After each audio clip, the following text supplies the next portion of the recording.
30 jours pour devenir créatrice de contenu UGC avec le hijab. Jour 3. Choisir ton domaine et ton style. Reste bien jusqu'à la fin de la vidéo.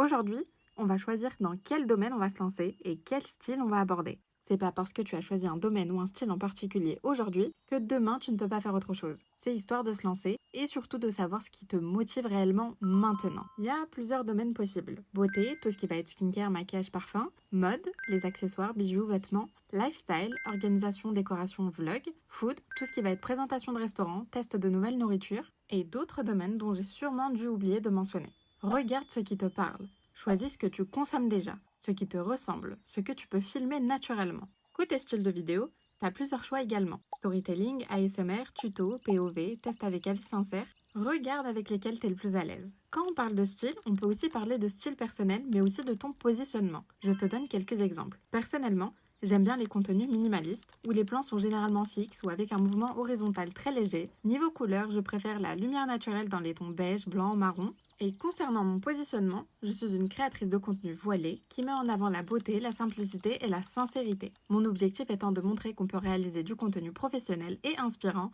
tout en restant fidèle à ses valeurs. Prochain point à aborder, c'est ton audience cible. Tu dois penser à deux types d'audience. Premièrement, les marques, celles que tu vas attirer pour avoir du contenu à proposer. Et deuxièmement, les spectateurs, celles qui vont te suivre pour ton parcours et le contenu que tu vas partager. Par exemple, mon objectif c'est de créer du contenu à mon image. Je veux attirer des marques éthiques, modest fashion ou lifestyle féminin et parler à une audience de femmes qui aiment le contenu simple, apaisant, authentique. Et le dernier point à aborder, c'est le ton que tu vas utiliser et la manière de parler. Est-ce que tu préfères être chill, posé avec une voix apaisante, des visuels esthétiques? Est-ce que tu préfères rester pro, clean, avec une voix posée et un ton professionnel? Ou alors est-ce que tu préfères totalement rester naturel, spontané, avec une touche d'humour? Un conseil, sois toi-même. Ne joue pas un rôle, même si ton visage n'apparaît pas. Ta voix, ton rythme et ton style racontent qui tu es. N'hésite pas à t'abonner pour voir la suite.